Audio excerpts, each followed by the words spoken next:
최고의 경쟁자는 나 자신이다. 나는 운동을 참 좋아한다. 어떻게 보면 살면서 공부보다 운동에 더 많은 시간을 투자했을 정도다. 다양한 운동 중에서도 수영을 가장 좋아해서 뉴질랜드 생활에 어느 정도 적응한 뒤에는 당시 거주하던 시에서 운영하는 수영팀에 합류했다.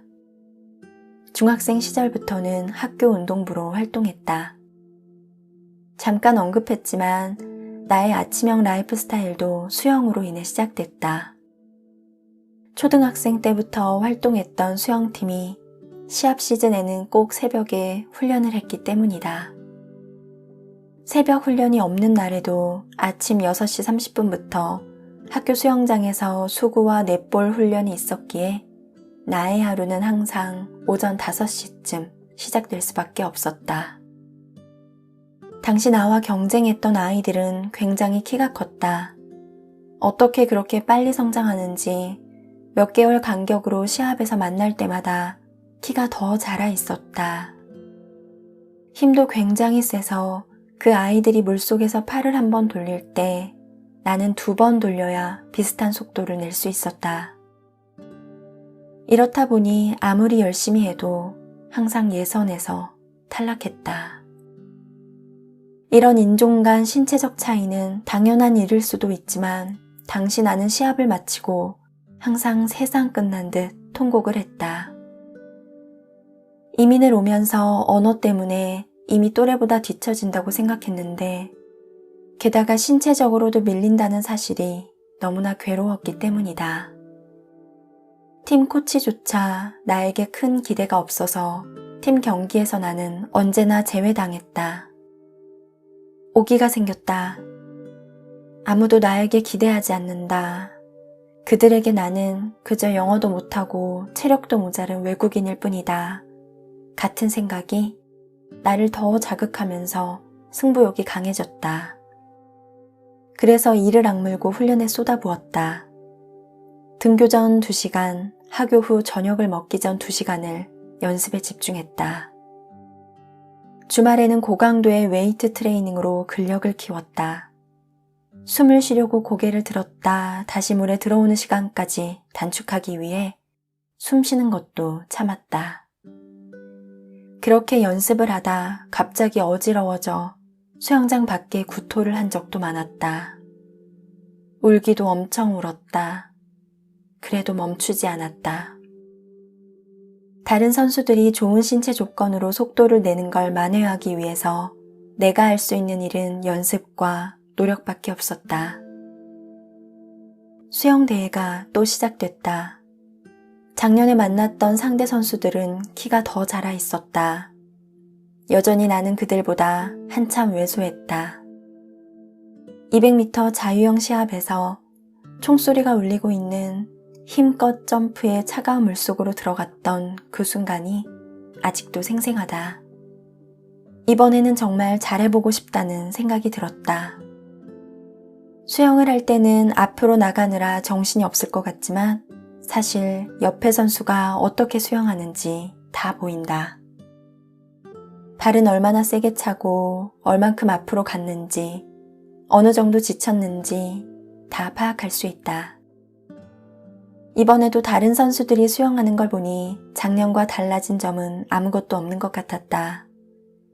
여전히 다른 선수보다 한 번 더 팔을 돌려야 했고 한 번 덜 숨 쉬어야 했다. 그렇게 나는 옆레일 선수를 의식하며 속도를 맞춰 나갔다. 그런데 갑자기 상대 선수의 속도가 느려지는 느낌을 받았다. 그에 따라 나 또한 속도가 점점 느려지고 있었다. 그런데 숨을 쉬려고 고개를 돌릴 때마다 코치님과 팀원들이 응원하며 소리를 지르는 모습이 보였다. 평소 나에게 관심조차 갖지 않던 그들의 열광적인 반응이 다소 당황스러워 무슨 일이지? 싶었다. 하지만 이내 생각을 멈추고 숨도 쉬지 않고 앞으로 질주했다. 옆 레일의 선수들이 시야에서 사라졌다. 아무도 보이지 않으니 겁이 났다. 얼마나 더 속도를 내야 하는지 감이 오지 않았다. 눈을 꼭 감고 마지막 10m 정도를 온 힘을 다해 물살을 갈랐다. 도착점이 어디 있는지도 보이지 않았다. 평소와는 다른 속도로 앞으로 나아가고 있었다. 경쟁 상대가 사라지니 저절로 몸이 가벼워지는 느낌이었다.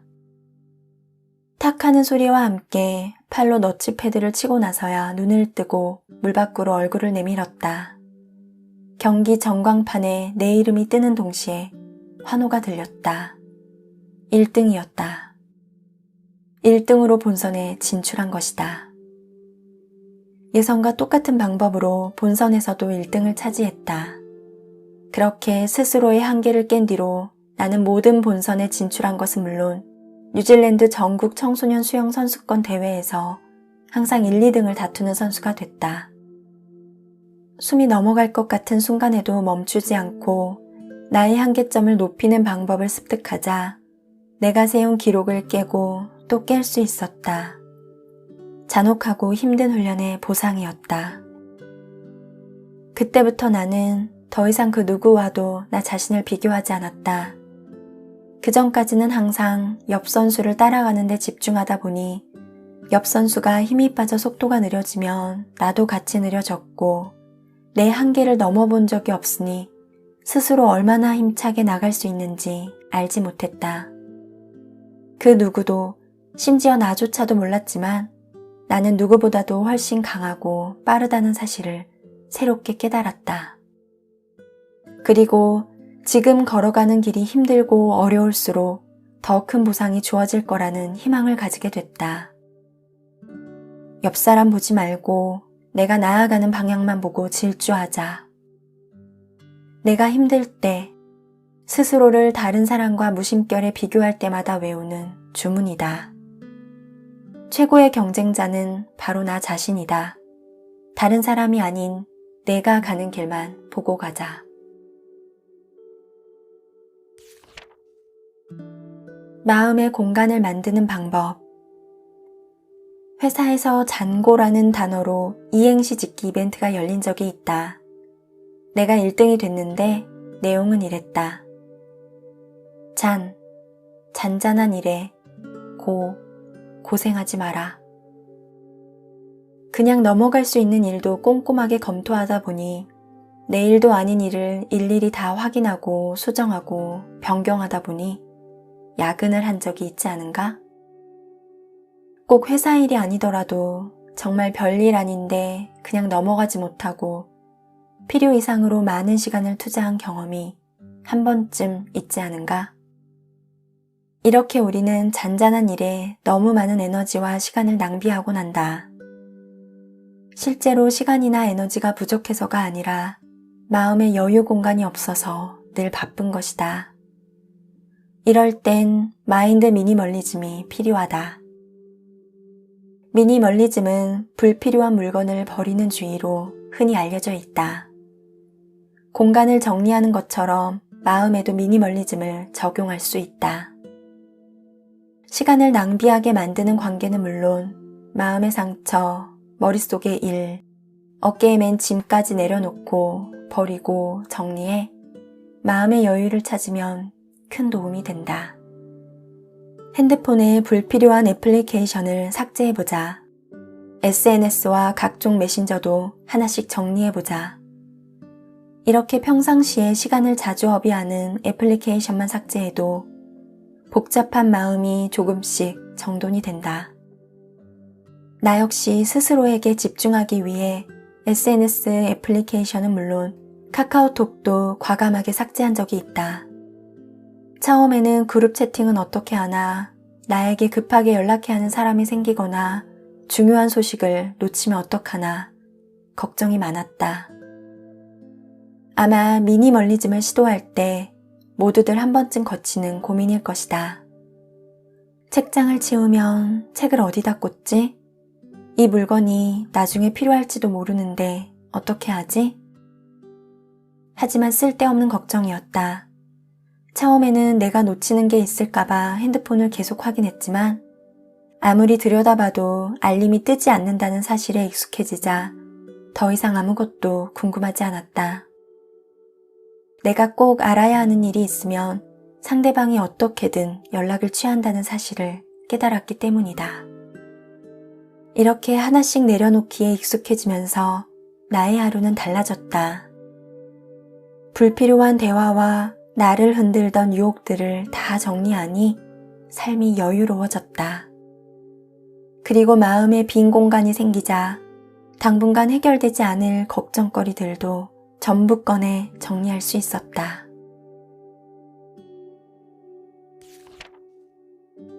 시간은 관리할 수 없다. 사람들은 내가 규칙적으로 일어나고 잠을 자니 시간을 잘 관리할 거라고 생각한다.